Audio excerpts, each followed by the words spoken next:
sore. Kali ini mungkin kita kontennya review aja ya. Kemarin udah review motor, sekarang review saya sebagai penggunanya ya, pengguna WR155. Di sini konten kali ini karena kebetulan kemarin habis tooling dari dia yang saya badannya agak kurang enak, akhirnya saya putuskan untuk konten kali ini kita membahas tentang keluh kesah saya selama memakai WR. Oke, jadi di sini ya saya akan secara perspektif saya sendiri ya, ini pribadi saya. Jadi barangkali mungkin user WR lain nggak merasakan apa yang saya rasakan, mungkin karena tipikal untuk menaikinya, berkendaranya mungkin berbeda dengan saya, tapi ini pure murni secara pribadi saya sebagai user WR yang telah memakai WR ini kurang lebih sekitar 6 bulan lah, 6 bulan 1 tahun mungkin. Nah, jadi di sini yang pertama saya akan mengedepankan poin apa sih keluh kesahnya. Pertama, untuk keluh kesahnya, poin pertama performanya itu menurut saya untuk WR sendiri itu saya bagi jadi dua ya untuk performa. Yang pertama itu fun to ride-nya atau kenyamanannya, sama yang kedua itu tenaganya. Yang pertama, poin pertama fun to ride-nya itu sejauh ini sih enak. Untuk saya pribadi merasakannya enak. Dia dapat untuk kesan naik trailnya dapat, kesan gagahnya dapat, dan untuk shockbreaker sendiri ini menurut saya pribadi di antara yang lain, seperti review yang sudah saya sampaikan waktu uploadan pertama saya di channel saya, itu shocknya jauh lebih baik daripada KLX, The Tracker ataupun CRF. Itu menurut saya pribadi. Jadi saya juga nggak disponsori atau nggak disuruh untuk mengagung-agungkan produk dari Yamaha, enggak. Cuman memang menurut saya pribadi seperti itu. Jadi untuk fun to ride-nya itu jelas nyaman.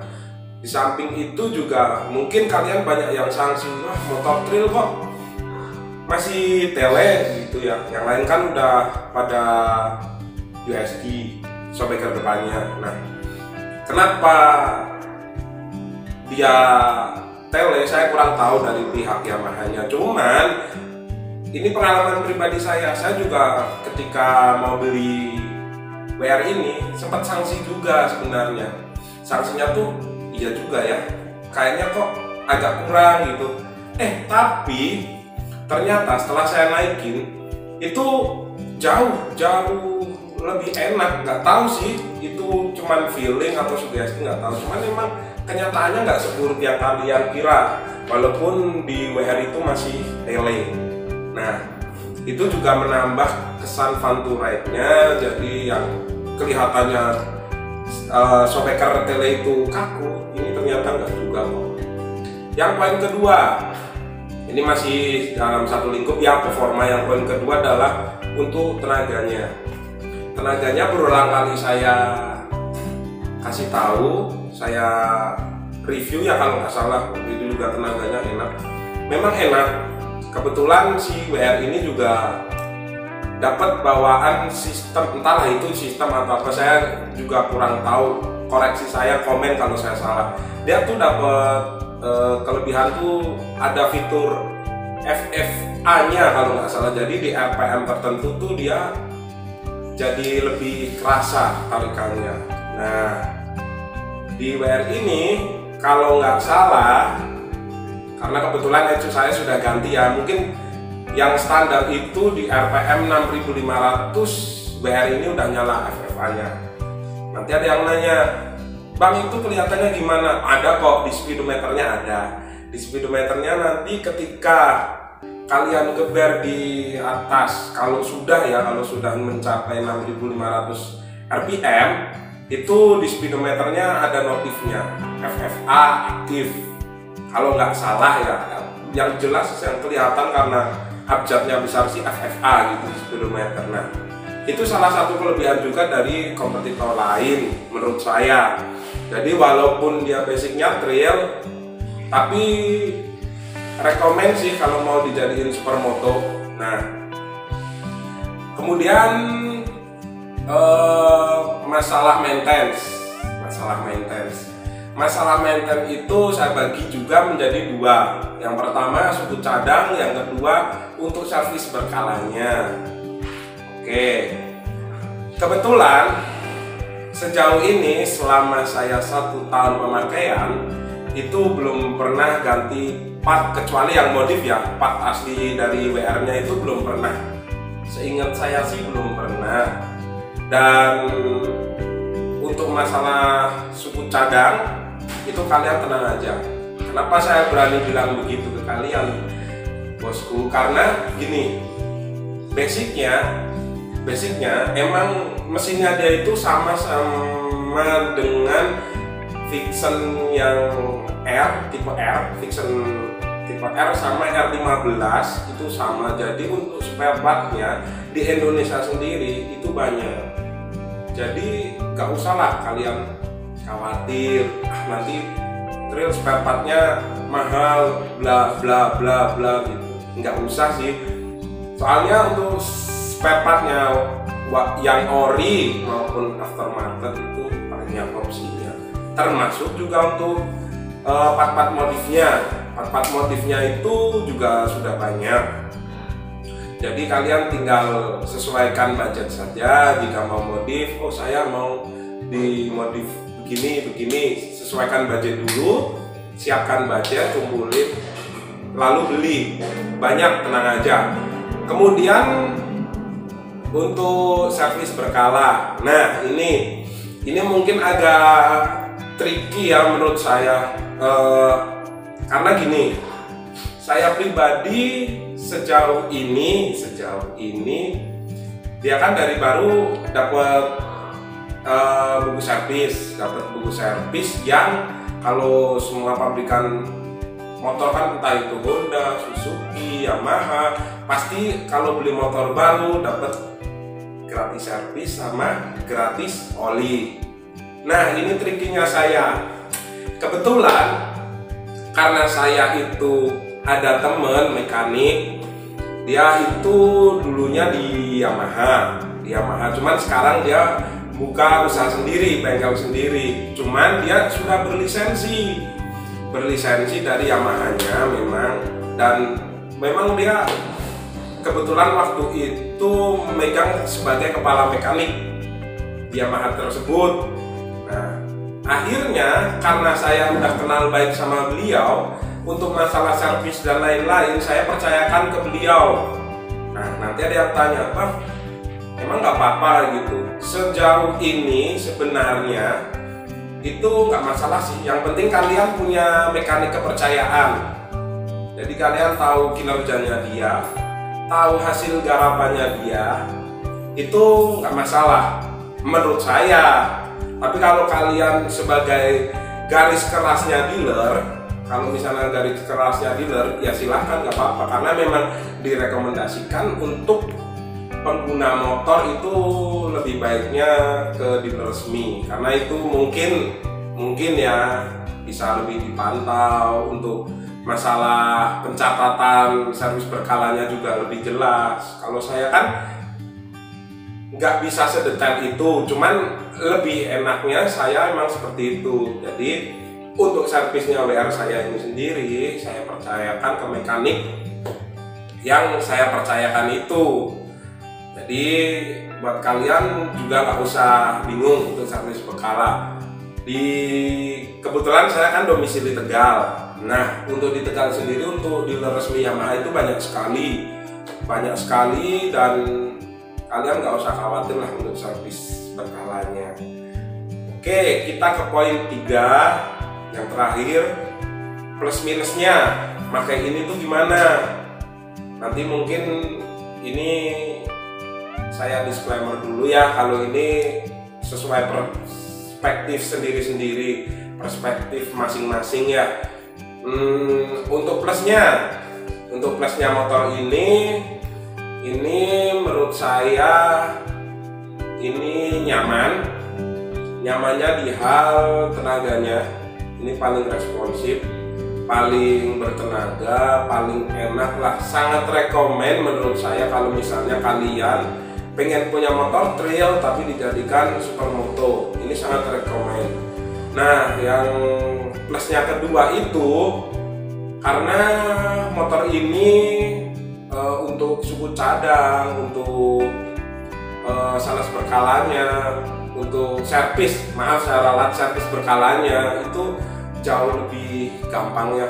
Timbang semisal kalian punya budget, kalian punya dana lah untuk beli, saya beli KTM, tapi kan untuk servis berkalanya itu agak susah juga karena belum mencakup kota-kota kecil lah.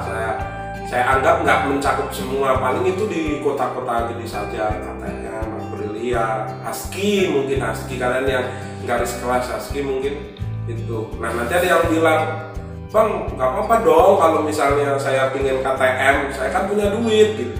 Ya nggak masalah, itu kan nggak dilarang juga. Ini cuman saya membandingkannya dengan 3 kompetitor lain lah, anggaplah gitu. Saya bandingkannya dengan KLI, The Tracker, sama CRF lah. Itu kan 3 kompetitor merek yang terkenal untuk di kelasnya.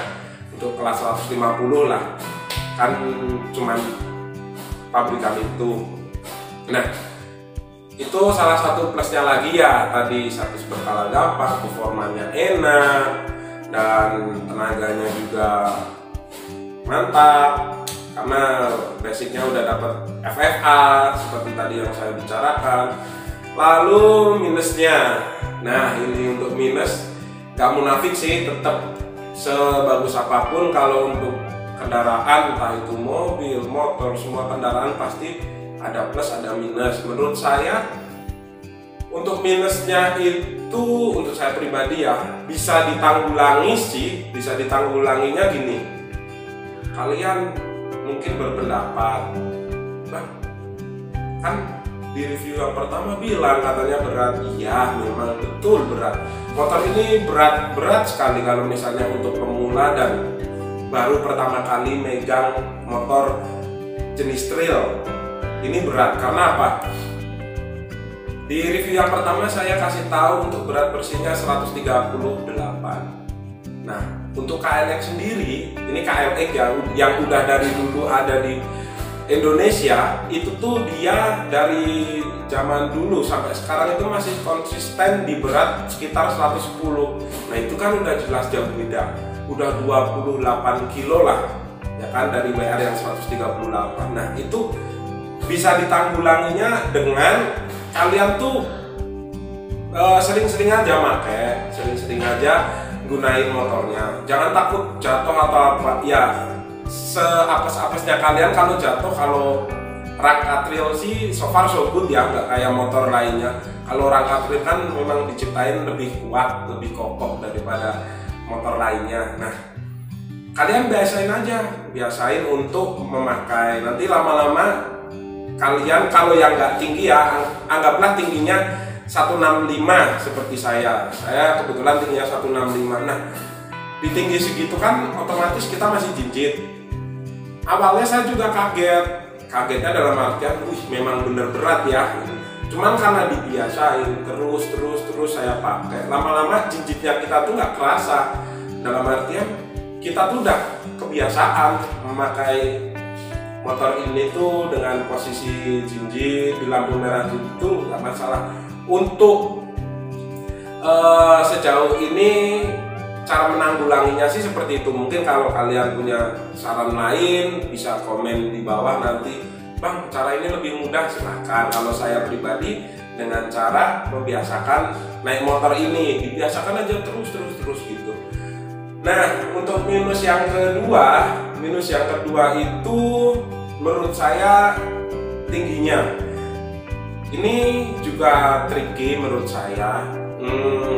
Di antara motor yang lain, kompetitor lain itu, mereka itu tingginya tuh nggak setinggi ini kebetulan, dan barangkali kalian nanya, bang gimana caranya kalau misalnya abang Siena 165 kalau 160. Nah ini juga tricky juga, mungkin ini opsi dari saya. Kalau kepepet kalian pengen, bang saya 160 tapi takut, ya kalau masalah berat biasa bisa saya biasain, tapi kalau untuk tingginya saya kayaknya nggak bisa bang, karena memang mentok tinggi badannya. Nah itu bisa kalian akali dengan beli wheelsetnya jangan yang terlalu besar. Dalam artian gini, ini kan saya pribadi pakai ukuran yang depan 300, yang belakang 350. Kalian bisa akalin dengan yang depan 250 saja, yang belakang baru 300. Itu kemungkinan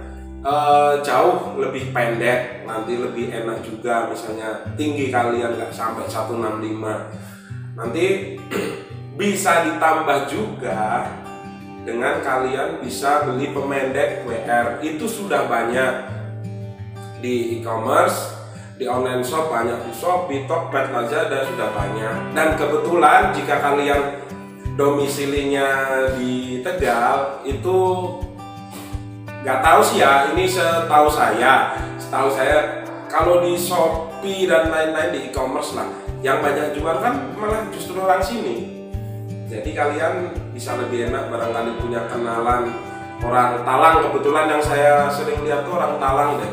Nah kalian bisa request deh, mau sependek apa, mau dibikin gimana, bahannya gimana. Mungkin kalau yang dijual di online shop itu udah satu SOP lah, satu finishing. Tapi kalau kalian saya mau lebih mantap lagi, mau bahannya lebih tebal, ya silahkan kalian cari teman atau cari orang yang jual pemendek. Udah banyak kok. Nah plus minusnya menurut saya cuma itu, berat sama, untuk minusnya yang berat sama tingginya. Nah untuk kedepannya nih, ini yang poin terakhir, kedepannya mau digimanain bang WR-nya? Sejauh ini saya udah puas sih dengan WR-nya. Kedepannya sih mungkin ya kalau ada rezeki saya nambahin modifnya dan gitu, tapi nggak prioritas sih. Soalnya menurut saya gini aja udah nyaman kok, udah nyaman dipakai, nyaman dibawa jauh. Buat touring kemarin juga enak sih. Cuman oh ya ada satu momen nanti saya masukin di cuplikannya. Ini karena murni kesalahan saya ya, murni kesalahan saya. Saya bilang begitu bukan dari pabrikan Yamaha-nya, bukan. Karena saya udah ganti ECU-BRT, mungkin karena settingannya kurang pas atau gimana. Kemarin waktu saya pulang touring itu sempat mogok, dan kebetulan tadi di awal saya juga bilang saya kalau servis di teman yang bekas mekanik Yamaha. Nah kebetulan ketika saya mogok itu saya telepon beliau masih aktif, dan kebetulan dia ngasih tutor juga. Oh ini kayaknya di sini gitu, karena kita pakai video call ya, saya telepon beliau, mas ini gimana punya saya mogok gini. Oh ya coba dicek ini. Nah nanti cuplikannya saya kasih di video ini. Itu mogoknya sih, ini untuk detailnya mogoknya kenapa. Itu tuh karena sikringnya di WR kan ada sikring juga. Nah itu tuh masih satu tempat sama tempat aki. Nah itu tuh sikringnya putus. Itu kenapa? Karena kesalahan saya pribadi ketika nyeting ECU-nya itu terlalu tinggi. Ketika nyeting kan karena saya penggunanya, saya ditanya sama mas-mas yang nyeting, mas ini mau dibikin RPM berapa? Salahnya saya mintanya RPM yang terlalu tinggi. Nah itu kemarin sudah saya setting ulang sih biar gak kejadian lagi mogok seperti itu. Jadi dia putus sikringnya dan ditanggulanginya dengan saya ganti komponen sikringnya. Itu murah sih, itu di bengkel-bengkel biasa juga ada. Itu cuma harga berapa ya? Rp1.000 kalau nggak salah, Rp1.000 sih. Cuman ya itu kalau misalnya touring selalu bawa kunci dan bawa part-part yang kayaknya riskan. Misalnya kalian touring jauh ya, dan kebetulan karena saya bawa kunci dan gampang sih, maksudnya dapat partnya itu gampang, akhirnya bisa jalan lagi. Kita lanjutkan perjalanan sampai rumah, baru kemudian harinya saya setting pulang. Sampai sekarang sih aman-aman saja, itu cuma kejadian yang waktu pulang dari Biang itu sih. Dan ya gitu aja sih untuk konten kali ini. Mungkin ini sekedar berbagi pengalaman aja ya, sekedar berbagi pengalaman, berbagi suka duka. Dan kedepannya mungkin kalau tiap hari Jumat lebih santai kayak gini ya, kita bisa sambil ngopi, kita bercerita saja. Dan mungkin untuk Selasa, tiap hari Selasa saya usahakan nanti ke tempat-tempat atau spot-spot baru yang lebih kecil atau yang rekomen di Tegal. Ya kita lihat saja, karena kondisi fisik juga agak kurang sehat. Akhirnya saya mantapin diri untuk Jumat, tiap Jumat kita mungkin bisa hanya sekedar review atau yang santai saja, ngobrol santai, review motor teman saya mungkin nanti ke depannya, atau mungkin review motor siapapun. Ya itulah, doakan saya sehat selalu dan God bless buat kalian semua. Semoga nggak bosen lihat channel saya. Bantu subscribe, bantu like and share biar cepat sampai subscriber 1000. Saya butuh kalian untuk selalu support channel saya. Itu aja sih untuk konten kali ini. Pokoknya kalau ada salah-salah kata atau mungkin ada yang mau meralat ucapan saya selama tadi saya ngobrol sesuatu, silahkan kalian komen saya. Oke, saya harap kalian sehat selalu, jaga kondisi selalu, keep healthy, keep strong, keep touring. Oke, thank you. Dhuwur Mas Broto.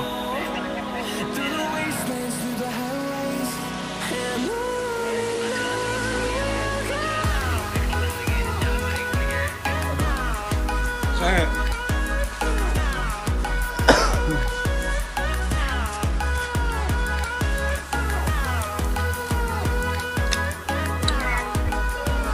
nyala Mas Broto, saklar maning positif.